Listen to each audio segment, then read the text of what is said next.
invitación a la coordinación del Congreso Nacional de Estudiantes de Lingüística y Literatura, por permitirme acompañar en esta mesa al doctor Luis Fernando Lara, a quien expreso mi más sincero reconocimiento y admiración. Luis Fernando Lara es profesor investigador de tiempo completo en el Centro de Estudios Lingüísticos y Literarios del Colegio de México, de donde es profesor emérito desde 2016, director del Diccionario del Español de México en la misma institución desde 1973. Ha sido profesor e investigador visitante en diversas instituciones académicas en Alemania, España, Estados Unidos. Es miembro del Sistema Nacional de Investigadores desde 1984, nivel 3, y emérito desde 2013.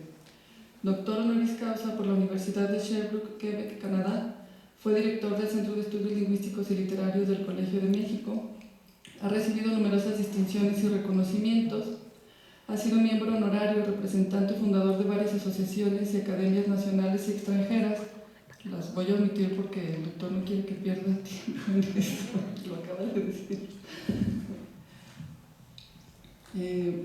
Recibió el Premio Nacional de Ciencias y Artes en el campo de Lingüística y Literatura. Ha publicado más de 100 artículos de investigación en revistas especializadas, varios trabajos de divulgación y libros, entre los que destacan Teoría del Diccionario Monolingüe, Estructuras sintácticas 40 años después, Ensayos de teoría semántica, Lengua natural y lenguajes científicos, Lengua histórica y normatividad, de la definición lexicográfica, Curso de lexicología e Historia mínima de la lengua española.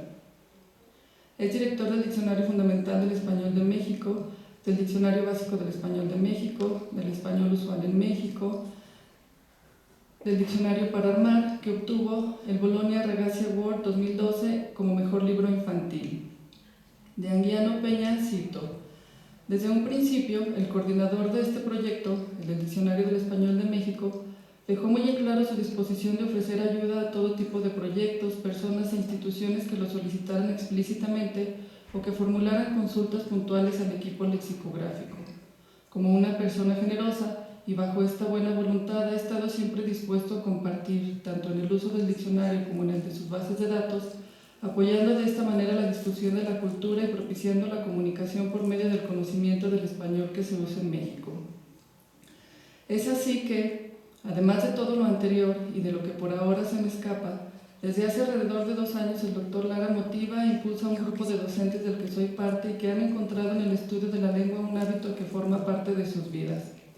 Aprovecho el espacio para extender un profundo agradecimiento a él y a su equipo de trabajo, especialmente a Alfonso Medina, Francisco Segovia, Mictelol Palacios y Alejandro Rosales, por abrirnos las puertas del Colmex, iniciarnos, acompañarnos y alentarnos en la aventura de un trabajo de largo aliento como el que significa la elaboración de un corpus del español de Zacatecas y el registro y definición de los vocablos que usan los zacatecanos, y a lo que aún no queremos, o no quiero, yo soy la más miedosa, llamar diccionario. Sin más preludios, cedo la palabra al doctor Luis Fernando Lara, quien, cito, ha estructurado con su iniciativa académica las bases documentales con registros de más de 279,000 palabras de diversos orígenes, lo que ya es un resguardo de nuestra forma de hablar y de nuestra cultura en beneficio de los mexicanos de hoy y los del futuro.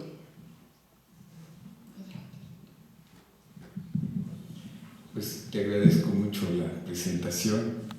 Y les agradezco de nuevo a los organizadores que me den la oportunidad de presentarles la versión de la segunda edición del Diccionario del Español de México, la versión digital. Es muy probable que la mayor parte de ustedes no sepan de qué se trata con este diccionario, de modo que voy a hacer un pequeño recuento de por qué hicimos este diccionario. En la época del presidente Echeverría, antes de que la mayor parte de ustedes nacieran,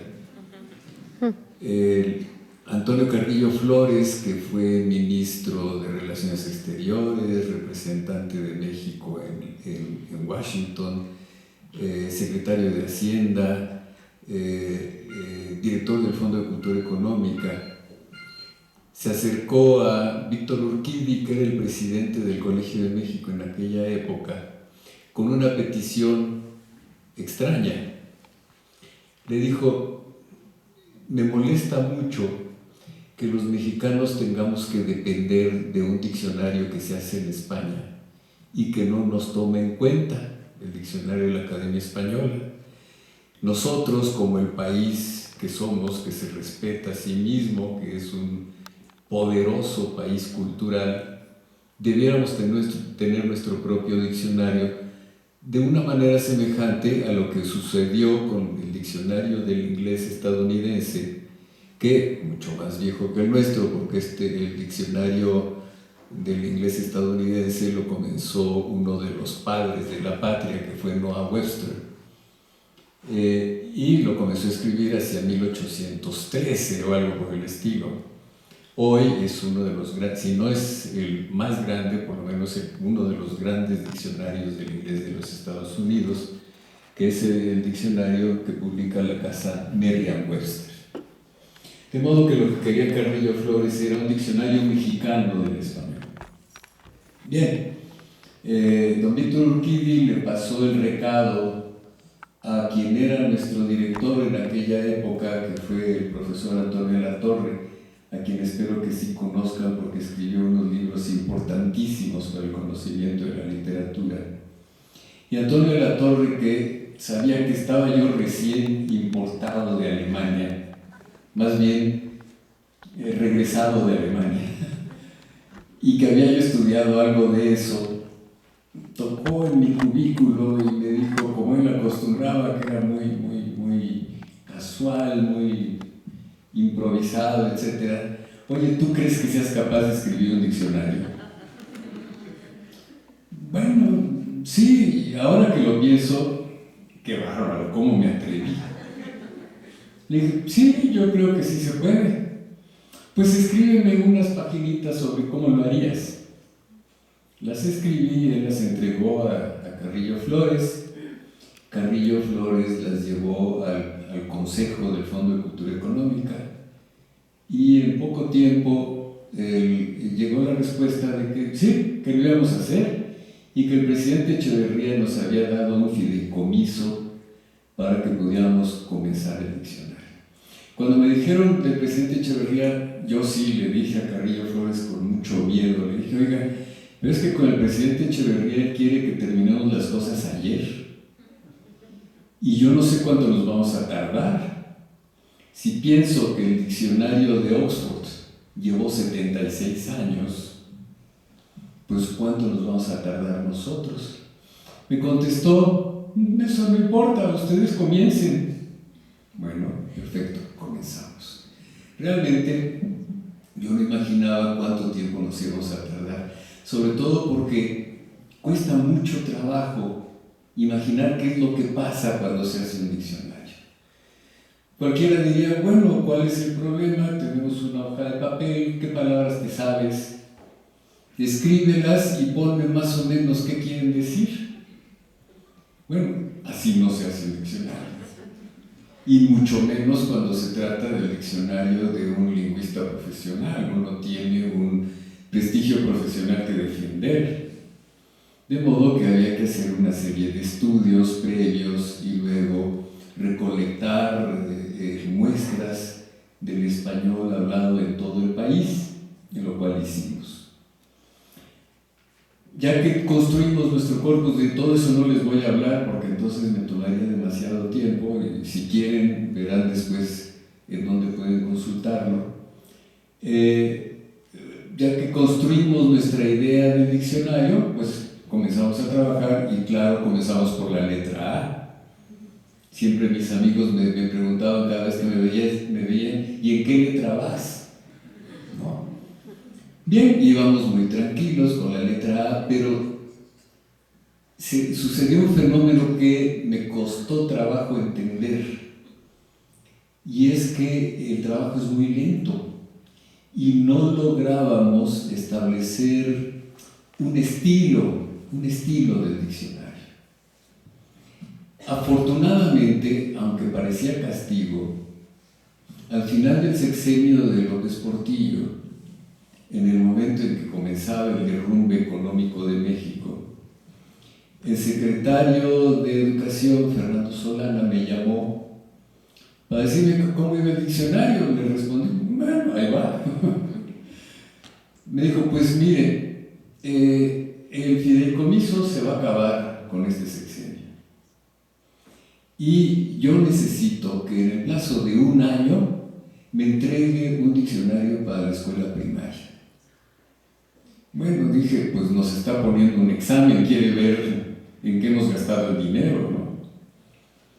De modo que, si íbamos por la letra A, era imposible que le entregáramos un diccionario para la escuela primaria en un año. Así que pensé, bueno, vamos a tomar el vocabulario más frecuente de todo el país y vámonos a restringir a ese vocabulario, el cual podemos reconocer fácilmente gracias a nuestra investigación previa. Lo hicimos, tomamos también las palabras que venían en los libros de texto gratuito de aquella época y compusimos un pequeño diccionario que se llamó Diccionario Fundamental del Español de México. Ese diccionarito, pues claro, habrá servido en las escuelas primarias, pero la verdad no era gran cosa. Sin embargo, a nosotros nos sirvió muchísimo, porque nos forzó a establecer una práctica común entre todos nosotros de cómo escribir el diccionario, y eso fue importantísimo. Recuerdo que años después me volví a encontrar con Solana y le dije, oiga, no sabe cómo le agradezco ese examen que nos puso. Muy amablemente me dijo, no, yo no intentaba examinarlos, no importa. El caso es que nos sentimos examinados y queríamos aprobar. Bien, entonces comenzamos a escribir el diccionario ampliándolo concéntricamente de las palabras más comunes hacia las menos comunes. Por eso empezamos a tardar tanto, pero también, ¿por qué tardamos?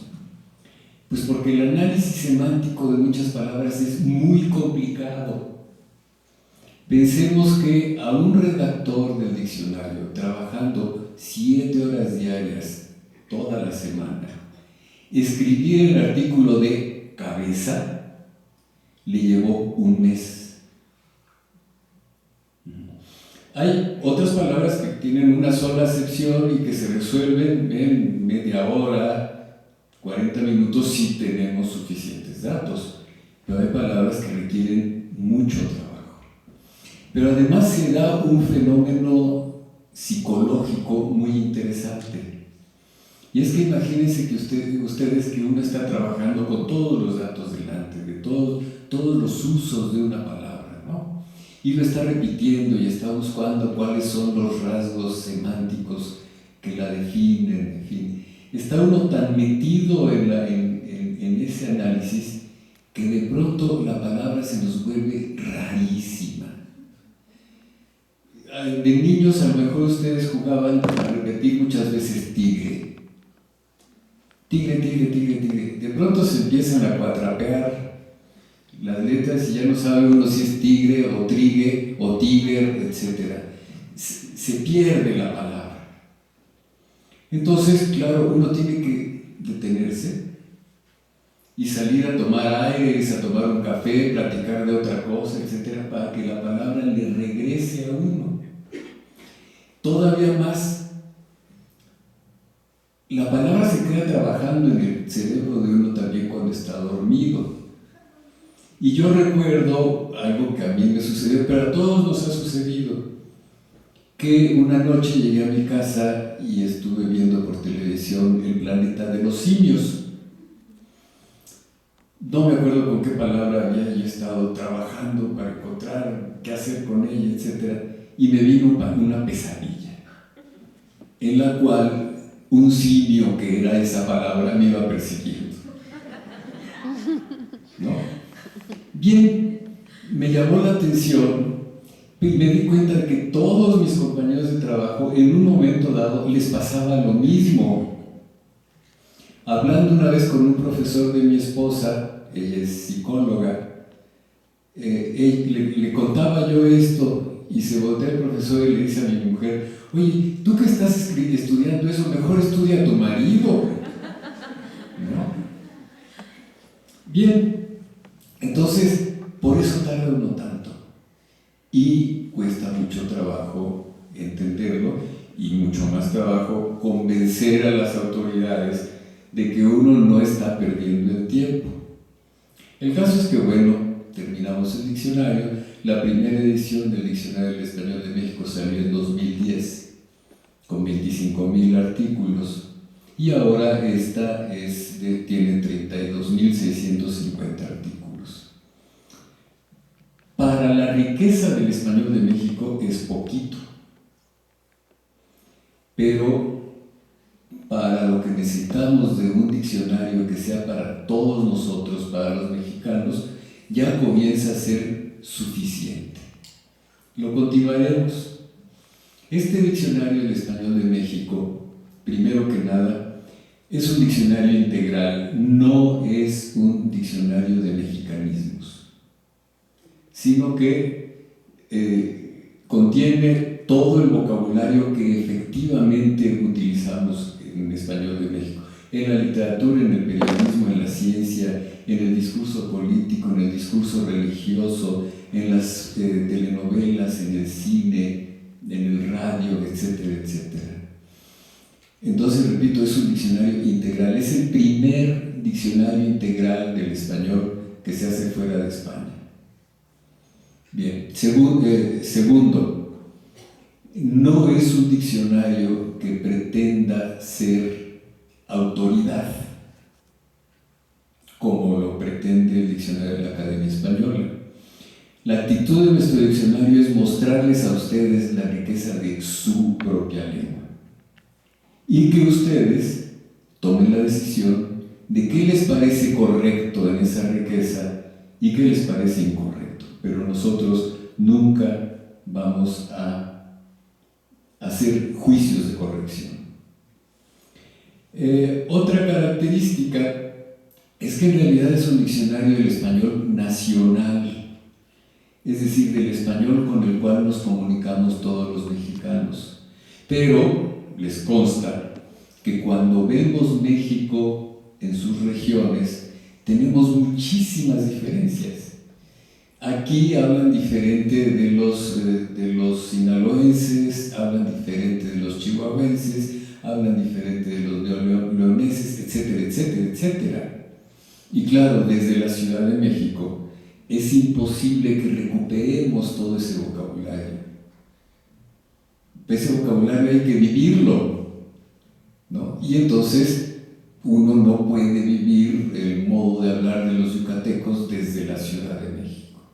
De modo que lo que hemos intentado ha sido convencerlos a las universidades, que es el caso de su grupo, de que hagan el suyo propio, que hagan un diccionario regional del español de Zacatecas y que corresponda, por lo tanto, al sentimiento de la lengua de los zacatecanos, que es muy importante. De modo que el objetivo final del diccionario es realmente convertirse en el diccionario de los mexicanos. Necesitamos seguir utilizando de vez en cuando el diccionario académico, sin duda, tiene más palabras y sobre todo tiene palabras antiguas, pero en todo lo que no corresponda a estas palabras antiguas, nuestro diccionario da la respuesta y además, afirmo, les da mejor respuesta. Entonces lo que quiero es mostrarles el diccionario digital.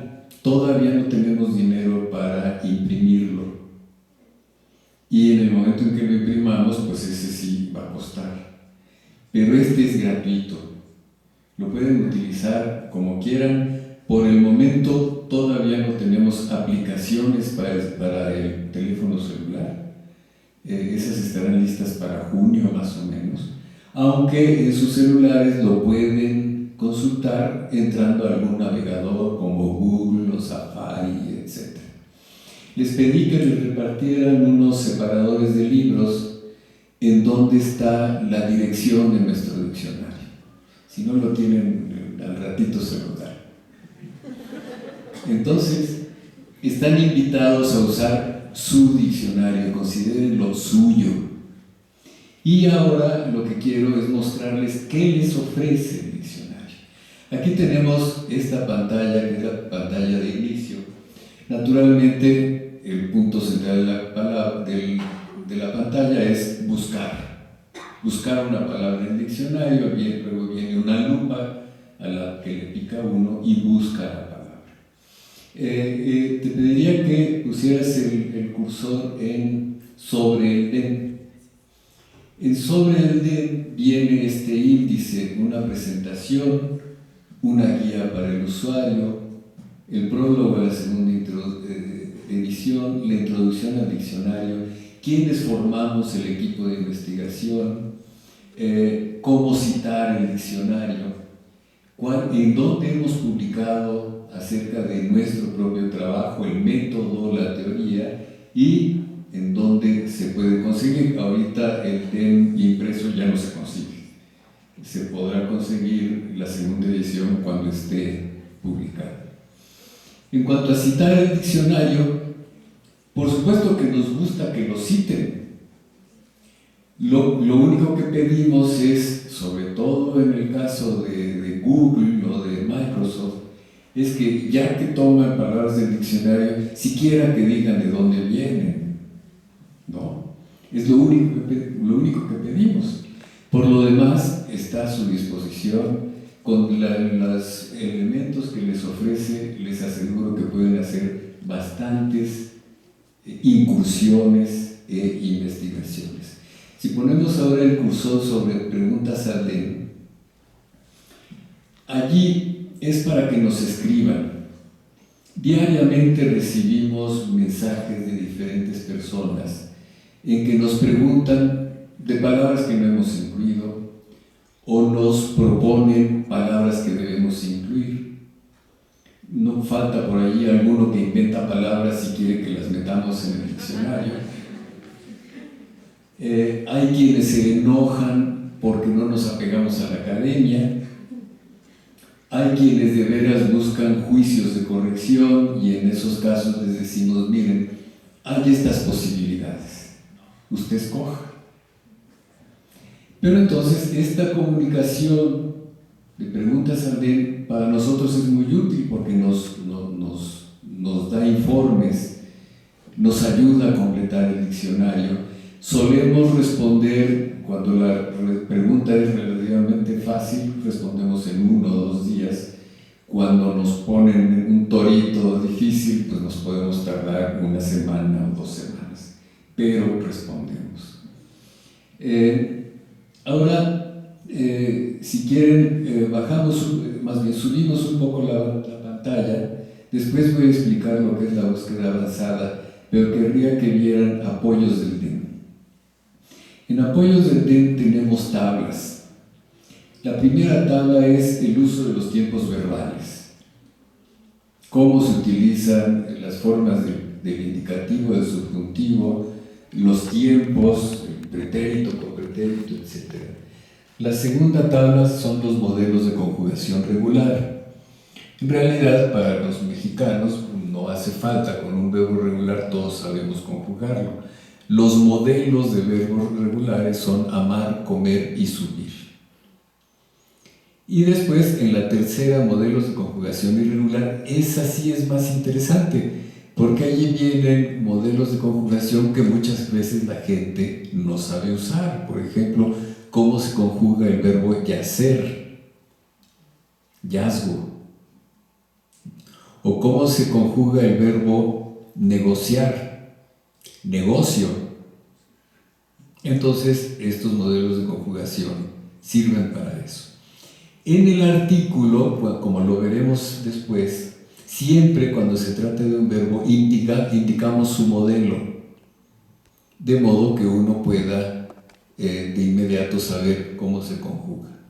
Después tenemos las reglas de ortografía, acentuación y puntuación, para quien le haga falta saber cuándo se utiliza la X, etc. Abajo tenemos la escritura de los números, de ordinales, cardinales, partitivos, los gentilicios de la República Mexicana, una tabla de abreviaturas del diccionario, sobre todo de materias que citamos: física, biología, periodismo, etc. Y esta parte de videos del diccionario, que bueno, son nada más algunas explicaciones o entrevistas en donde hablamos del diccionario. Yo creo que en el plazo de un mes vamos a agregar una tabla más de construcción mediante prefijos y sufijos. Bien. Y luego viene esto que llamamos lotería de palabras. Si han utilizado algún diccionario en línea, tanto del inglés como del español, verán que le sacan la palabra del día. Y claro, la palabra del día suelen escogerla a partir del vocabulario que está más o menos de moda en política, ¿no? Por ejemplo, en cierto momento habría sido palabra del día chairo, en otro momento habría sido fifí, etc. Entonces, discutiendo entre nosotros decíamos, pero es que eso nos va a poner a estar pendientes de ese vocabulario que trae la política diaria, vamos a estar perdiendo el tiempo y muchas veces son palabras muy poco interesantes. Mejor hagamos un sistema de la computadora de modo que al azar, aleatoriamente, cada vez que uno abre el diccionario le brote una palabra escogida por pura casualidad. Aquí apareció en este momento fortísimo. No habría habido necesidad de poner un superlativo, pero es que nuestro superlativo es fuertísimo. Y este fortísimo tiene que ver sobre todo con la música, y por eso la incluimos. Entonces la lotería de palabras trata de sustituir lo que podríamos decir es el defecto de los diccionarios en línea, que resulta que los centran a uno en una sola palabra, mientras que el diccionario impreso le permite a uno ojearlo, ir de una palabra a otra y divertirse. Eso se puede también hacer aquí, pero es un poquito más tardado. Bien, ahora sí volvemos al principio, al inicio, y vemos buscar en el D. Repito, ahí es en donde entra la palabra. Te pediría que escribieras la palabra troll, T-R-O-L-L.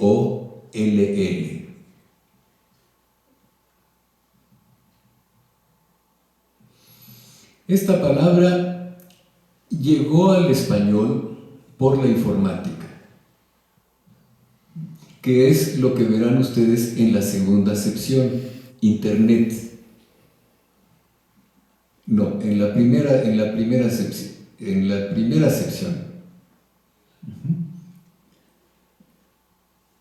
No, en la segunda. Persona que hostiga a otra mediante comentarios ofensivos o provocadores en redes sociales, foros de discusión, etc. Los especialistas dicen que los trolls de la campaña dominan la discusión. Bien, la palabra troll para nosotros, solo en informática, es absolutamente opaca. Cuando nos la dicen por primera vez no sabemos qué quieren decir. Y nos podemos comportar como los técnicos de computación que la usan sin saber qué quiere decir. Pero lo que buscamos en el diccionario es transparentarla. Y resulta que la palabra troll viene de estos personajes fantásticos de la literatura escandinava. De modo que si explicamos lo que son los trolls en la literatura escandinava, que es algo muy importante para los niños, podemos explicar por qué entró troll como vocablo de Internet. Bien, y tiene ejemplos. Ahora, fíjense qué pasó con la lotería de palabras. Apareció mosca. Nadie la había llamado, apareció aleatoriamente. Ahora, si volvemos a buscar, busquemos, por ejemplo, xilema con X, xilema. Este es un vocabulario de la botánica. Como es una palabra que suena rara, por eso se pronuncia gilema o xilema, y viene la definición. En la lotería de palabras ya cambió y apareció vigilancia. Ahora busquemos malora.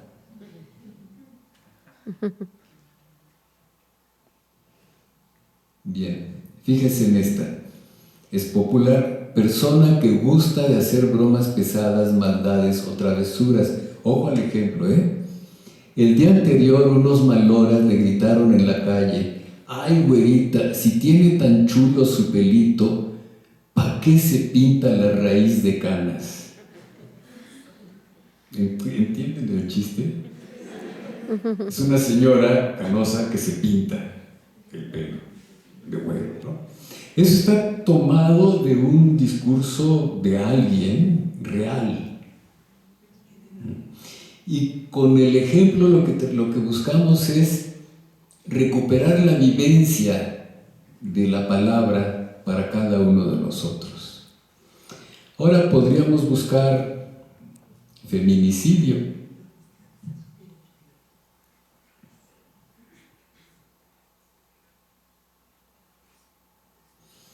Y aquí es una palabra fácil de definir: asesinato que se comete contra una mujer por su condición de mujer. Los feminicidas han marcado profundamente a nuestra comunidad. Curiosamente ahora salió de este lado pecado, ¿no? Luego vean qué interesante es la oposición entre bendecir y maldecir. Veamos primero bendecir.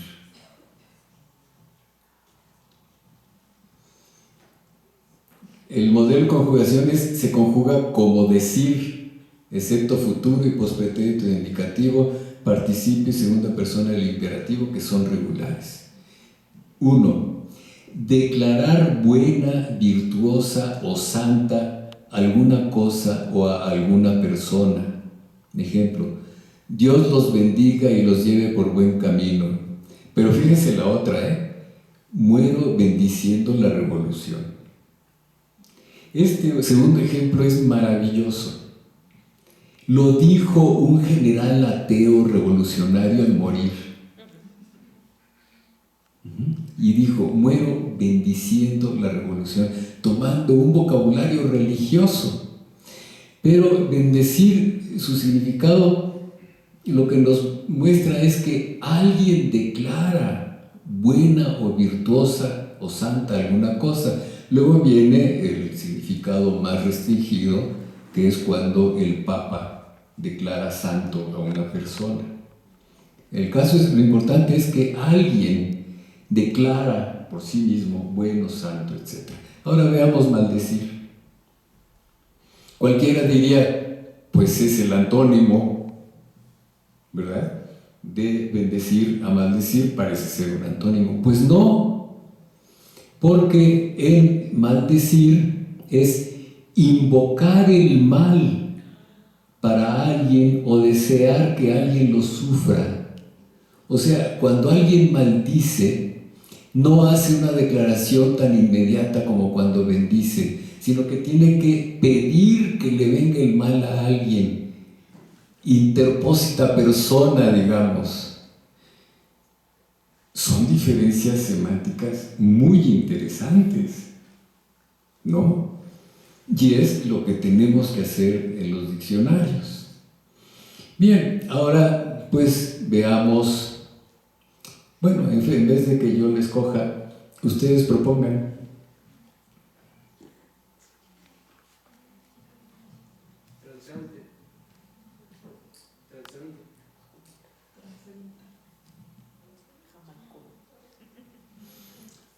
Fíjense ahora lo que ha sucedido. Dice: el vocablo transeúnte no se ha incluido entre las entradas del diccionario. El siguiente vocablo guarda cierta similitud con el que se busca. Y viene transeúnte. ¿Esto para qué sirve? Es una forma de corregir la ortografía. Ajá. Y allí viene persona que transita o pasa por la calle. Un transeúnte aparece por la acera de enfrente. Se dedicaban a disparar sus armas contra los transeúntes. Pero ojo al siguiente ejemplo: se perdió entre los transeúntes. Y ahí tenemos las dos formas ortográficas.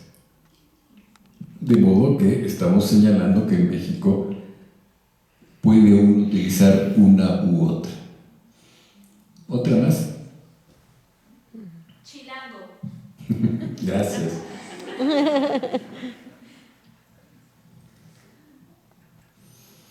Coloquial, que es originario de la Ciudad de México, que pertenece a esta ciudad o se relaciona con ella, capitalino. ¿Cómo son neuróticos los chilangos? ¿Alguna más?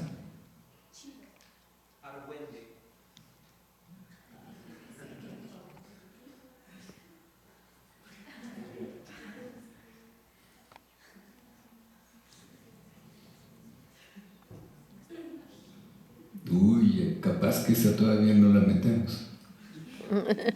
Cuando se tarda así es que todavía no la pusimos. No. Pero entonces, ¿qué tal si ponemos chincual? ¿Chincual? Chincual. Sapullido o rosadura que aparece alrededor del ano y se extiende a las nalgas de los recién nacidos, que les causa comezón y molestia. Segunda acepción, ansia y alboroto que siente alguien por algo que desea. La Minerva traía un chincual por comprarse ese vestido que ya no la aguanto. ¿Alguna más?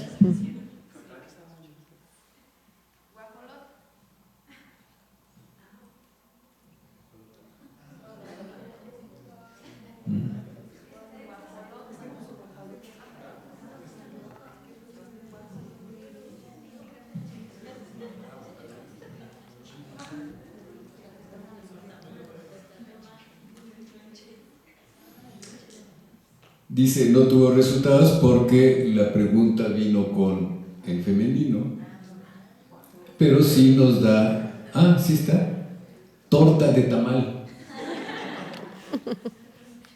Me despedí de todos, pasé por un mercado y desayuné una guajolota y un atole antes de llegar al trabajo. Bien, podríamos continuar buscando más, pero ahora quiero pasar a lo que llamamos búsqueda avanzada. La búsqueda avanzada es un poco más para estudiantes que quieran investigar algo sobre las palabras en español. Por ejemplo, en búsqueda avanzada podemos buscar qué hay en el diccionario, o bien en la entrada, o bien en las locuciones, o bien en las definiciones, o bien en los ejemplos.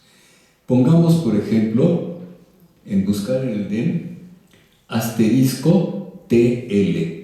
No, con el símbolo de asterisco. TL. De esta forma va a buscar todas las palabras que terminen en TL que estén incluidas en el diccionario y están allí abajo. Cuatequetl, huehuetl, huitzquilitl, matlatzauatl, maxtlatl, mocuepanixochitl, nehuatl, quexquemetl, tetzmitl, texiotl, etc. Y puede haber más. Si uno le pica al más a la izquierda, lo lleva al artículo correspondiente. También podemos, por ejemplo, pedir palabras que tengan TL, pero en medio de la palabra. Y para eso, volvemos arriba, borramos y ponemos asterisco, TL, asterisco. Y entonces vienen a Chahuistlarse, a Huautle, a Pastle, Atlántico, Atlas, Atleta, Atlético, Atletismo, etcétera, etcétera.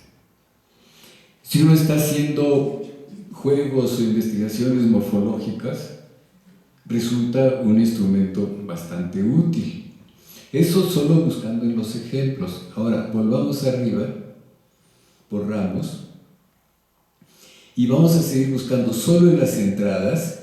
Quitamos las palomitas de locución, definición, ejemplo. Eso es. Y abajo podemos buscar, por ejemplo, por región. buscamos en seleccionar, y estas son las regiones del Atlas Lingüístico de México. Escojan alguna, escógela tú, Francisco.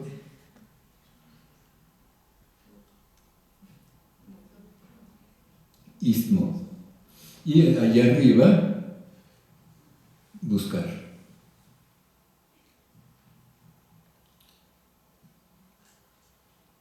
Y ya debe venir abajo. Palabras marcadas como propias del istmo: chaneque, chupandia, labrador, ñapa, pomela, soltero. Son poquitas las que tenemos registradas como propias del istmo. Volvemos arriba y quitamos abajo en región, quitar. Y ahora vamos a buscar por materia. ¿Qué materia les gustaría?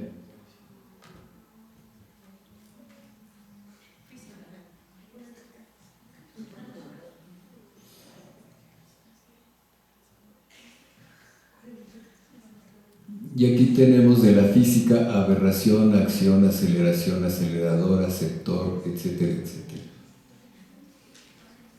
Bueno, volvemos a borrar.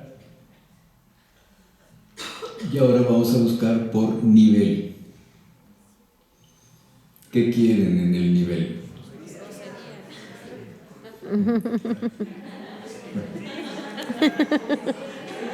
Sí. Ya verán, nadie nos gana groserías, ¿eh? Veamos abajo.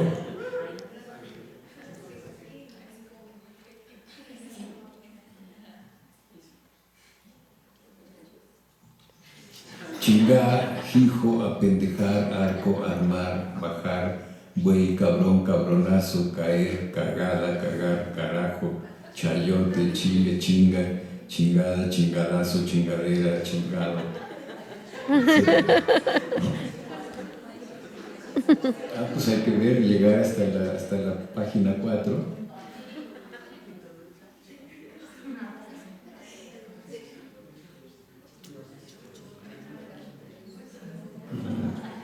¿Sí?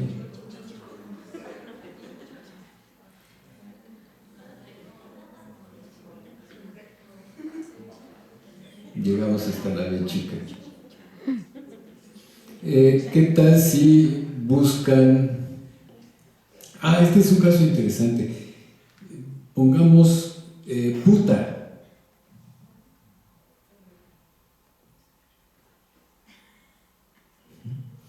Vean, mujer que entrega su cuerpo a la satisfacción de los deseos sexuales de otra persona a cambio de dinero.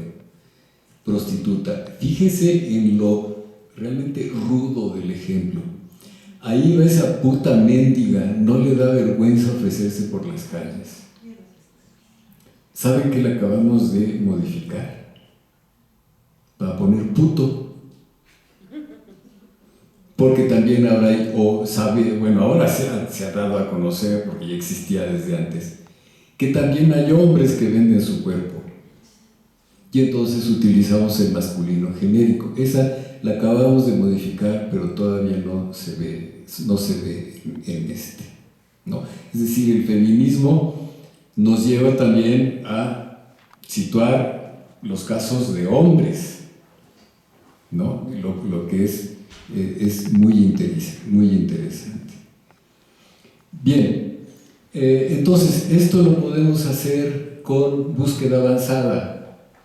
Y repito, aquí hemos estado buscando solo en la entrada, pero se puede buscar o bien en las 4 o bien en combinaciones de una y otra.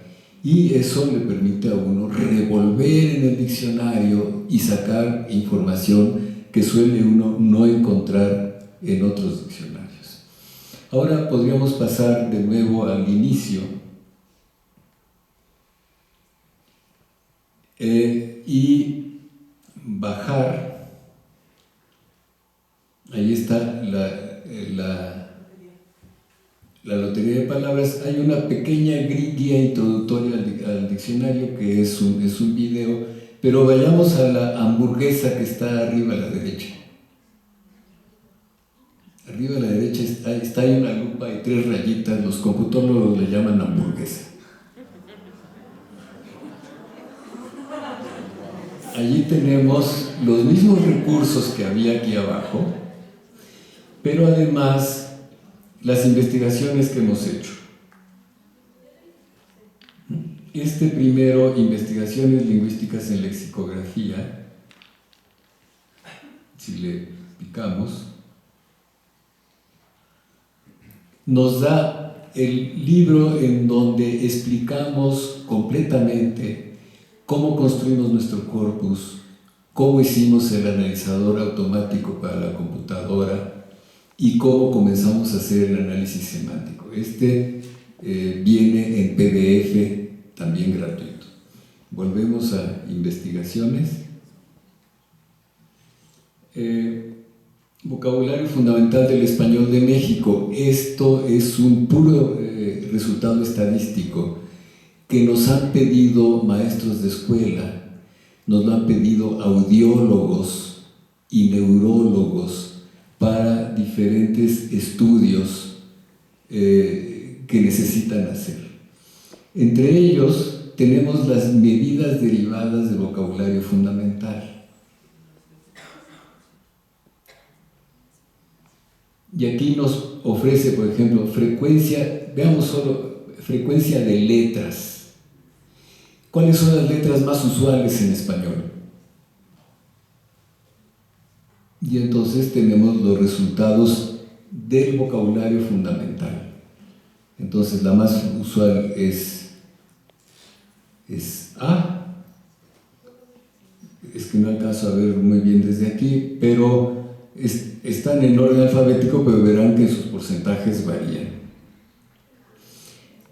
Podemos también ver orden descendente de frecuencias, y ahí vemos que la más frecuente es A, después sigue T, después sigue E, O, I, A, C, etc.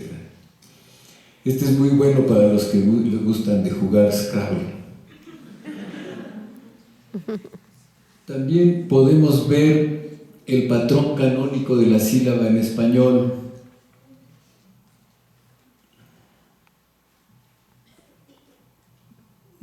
Quizás volviendo a allí, longitud de los vocablos. Resulta que los vocablos en español, los más frecuentes, están formados por 3 o 4 fonemas,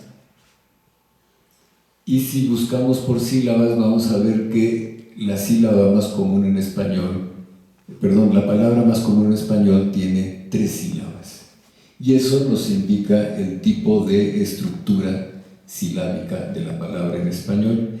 Esto es interesante si lo comparamos con el inglés. El patrón canónico del inglés, en el patrón canónico del inglés predominan palabras de 2 y 1 sílaba, lo cual hace que sus palabras sean muy cortas, y es uno de los motivos por los cuales el inglés tiene tanto peso internacional.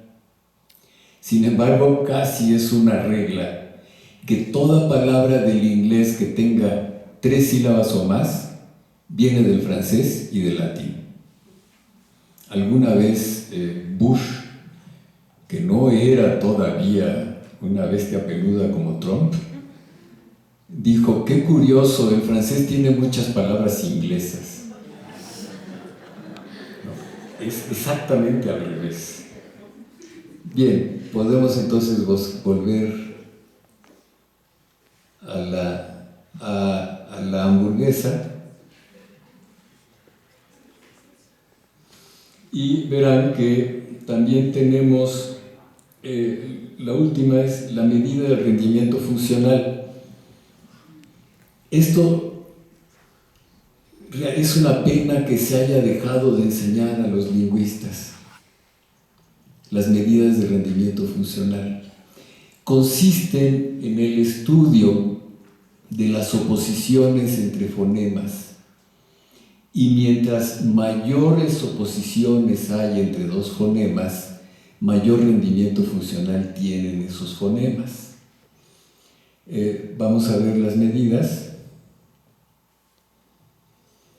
Tienen ustedes que, por ejemplo, en la oposición entre el fonema A y O, su porcentaje es de 2.58. Pero veamos la oposición entre S y Z, que debe estar más abajo.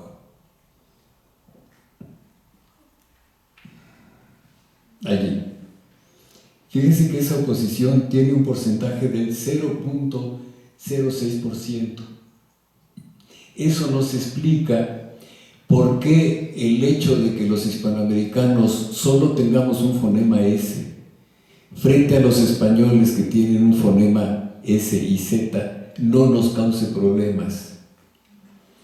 Porque la cantidad de oposiciones que se producen entre los dos fonemas es tan baja que no nos causa dificultades. Solamente tenemos que aclarar, por ejemplo, Juan se va a casar y tenemos que preguntar ¿qué o con quién? ¿No? Pero son muy poquitos los casos. Bien, entonces estas son investigaciones interesantes que han surgido de nuestros materiales y que también hemos querido poner a disposición de los usuarios. Poco a poco iremos integrando otras investigaciones que estamos haciendo y que irán enriqueciendo el portal.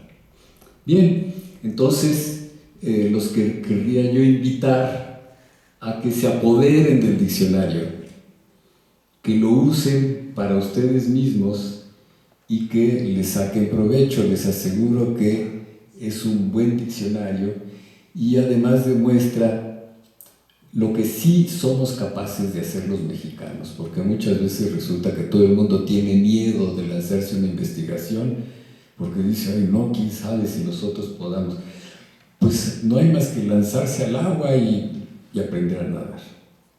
Bueno, muchas gracias. Si tienen alguna pregunta o algo, con gusto.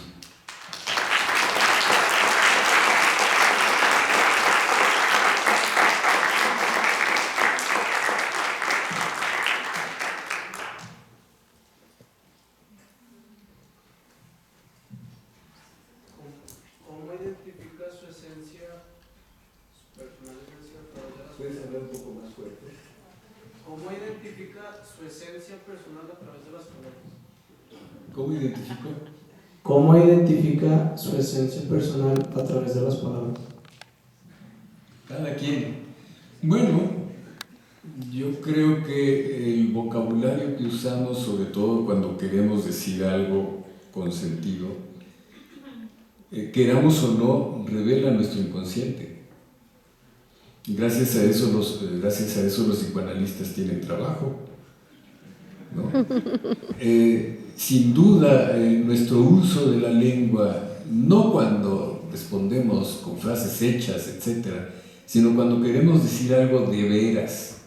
Cuando un poeta compone un poema, cuando un escritor describe a un personaje, cuando un científico está tratando un fenómeno extraño que está observando y entonces quiere escribir con la mayor claridad y precisión posible, le empieza a brotar ese vocabulario que necesita y ese vocabulario acarrea su propio sentimiento de la lengua y sus propias características psíquicas. De veras, si no es burla, el psicoanálisis gravita sobre eso. El discurso psicoanalítico, lo dijo Freud, le permite a uno interpretar qué es lo que hay en el subconsciente de las personas. Y por eso es por lo que cuando trabajamos el diccionario se nos presentan estos casos de que perdemos contacto con las palabras, son fenómenos psicoanalíticos. Creo que todavía dispongo de un poco de tiempo, ¿no? ¿Sí? Bien, les puedo contar muy rápidamente qué nos sucedió cuando dirigimos 5 diccionarios de lenguas indígenas de Chiapas: Tzetal, Tzotzil, Cholto, Jolabal y Zoque. Cuando los hablantes de estas lenguas empezaron a redactar sus definiciones en su propia lengua y buscando en su propia cultura, cada vez que los veíamos al día siguiente, llegaban más sorprendidos de todo lo que decían sus palabras, que las usaban, pero no se habían dado cuenta de todo lo que podían decir con ellas. Yo digo, sí, les enseñamos lexicografía, pero les hicimos un psicoanálisis colectivo, ¿no? Entonces, así se manifiesta ese sentir de uno al escribir el diccionario o al utilizar siempre las palabras. Por allí había una pregunta. Primeramente, felicitar toda la labor que ha hecho y darnos esta herramienta a los estudiantes de literatura y lingüística y a todos los mexicanos en realidad. Mi pregunta es, ¿qué medidas podrían implementarse para crear un orgullo de la lengua, del lenguaje que se habla en México y sus variantes y multiculturalidad, hablando también, claro, de las lenguas indígenas? Sí. ¿Qué medidas? Pues esas son medidas que afortunadamente podemos tomar cada uno de nosotros. No necesitamos que venga un gobierno a decirnos qué. ¿En qué consisten? Primero, respetarnos a nosotros mismos. Decir, bueno, yo mexicano valgo como cualquiera. Este respeto a nosotros mismos se traduce en respeto a nuestra propia lengua y a nuestro propio dialecto. Ojo, cuando digo dialecto estoy diciendo variedad de una lengua. Y afortunadamente tenemos muchos dialectos. Estos dialectos revelan la riqueza de una lengua. Hace rato en la comida les contaba el caso de muchos jaliscienses.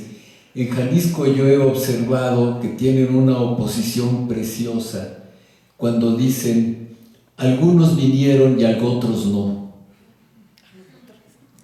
Me parece maravilloso.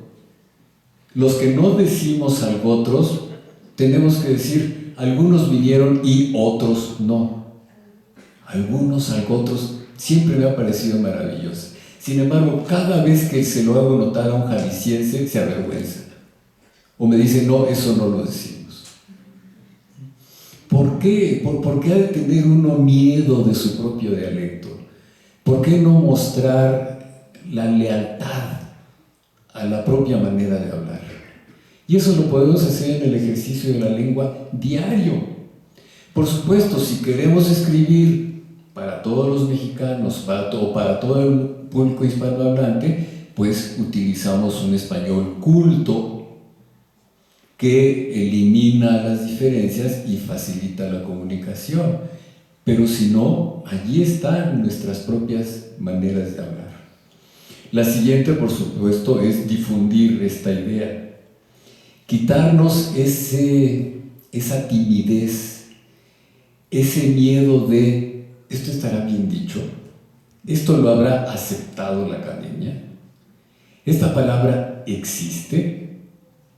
Yo digo, perdón por repetirlo, la única palabra que no existe, de veras no existe, es esta.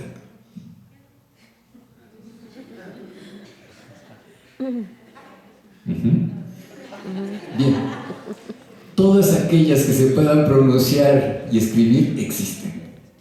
Y no tenemos que esperar a que alguien nos venga a decir si existen o no, allí están. ¿Cuándo entran al diccionario? Cuando comprobamos que tienen uso en la sociedad. Si yo me invento un conjunto de palabras solo para mí mismo, todas extrañas, naturalmente esas no van a entrar al diccionario. Pero aquellas que circulan socialmente, por supuesto que entran. Y luego, utilizar el español para conversar con gusto, para leer, para escribir, para componer canciones, etc. Por ejemplo, raps. Seguramente ustedes conocen el rap de la Chilanga Banda. Bien, esta es obra de un compositor mexicano, Jaime López. Le dicen la canción de la Che. Todo el rap está construido con palabras con Che. Pero fíjense qué interesante, si analizan el modo en que está construido el rap, está construido en octosílabas con rimas asonantes, o sea, con la tradición lírica de la lengua española. Así se ha compuesto poemas desde los primeros siglos de existencia de la lengua española hasta la actualidad. Entonces, también para hacer raps sirve el español. Hay que encontrar el arte para que el rap salga bueno. Entonces, es algo que podemos hacer como hablantes y que nadie nos haga programas especiales, ni venga el señor presidente a decirnos, muchachos, hablen bien. Se lo tendría que aplicar a sí mismo, pero no hace falta, ¿no?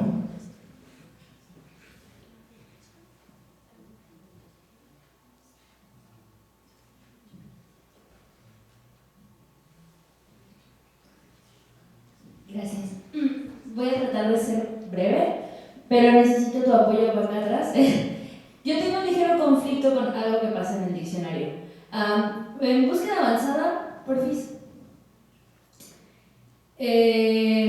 donde buscamos lo de las groserías, incluso puede ser nada más como lo de la entrada, igual, tal cual lo teníamos marcado. Lo que pasa es, no, en grosería, sí. Lo que pasa es que muchas de estas entradas, por ejemplo, bajen un poquito más, chayote, venga, nos quedamos con chayote. En general, no entiendo por qué las tomaron como groserías si como tal entrada correspondería a un albur. O más bien a un alburema, ¿no? Más que un albur. Entonces, no sé si sea conveniente, en todo caso, hacer la especificación dentro del diccionario que como tal, bueno, chayote no es una grosería, es más bien un alburema. En el segundo grupo de acepciones está el significado de grosero de chayote. Pero es que yo no lo veo como una grosería, más bien forma parte de un juego lingüístico que tiene un doble sentido que ha formado parte de la identidad mexicana. Ese es un buen punto, realmente. Sí, el origen es un juego lingüístico, pero la característica de los juegos lingüísticos es su espontaneidad y su variabilidad. Hay juegos lingüísticos que se asientan en la lengua, es decir, que se quedan allí, digamos, fosilizados, y entonces adquieren un significado, pierden el significado de juego, y este es el caso de la acepción grosera de chayote, perdió el significado de juego. De modo que siempre de la espontaneidad de los juegos verbales, la mayor parte de estos juegos verbales no están en el diccionario, porque tratamos de que se conserve su espontaneidad, no queremos matar la espontaneidad, pero hay mucho vocabulario que sí se fosiliza y se mete al diccionario, por eso está allí.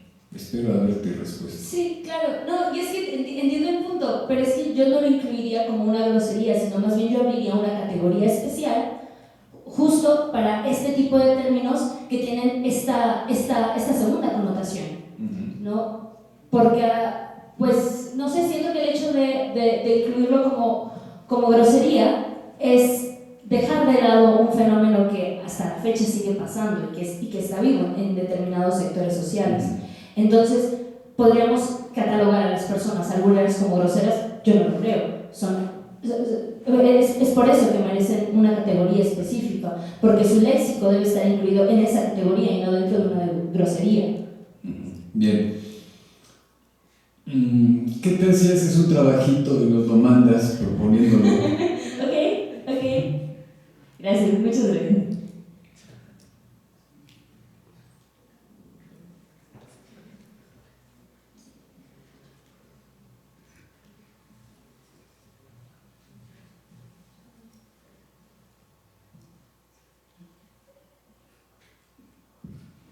Bueno, a mí me ha gustado bastante como en la mañana escucharlo y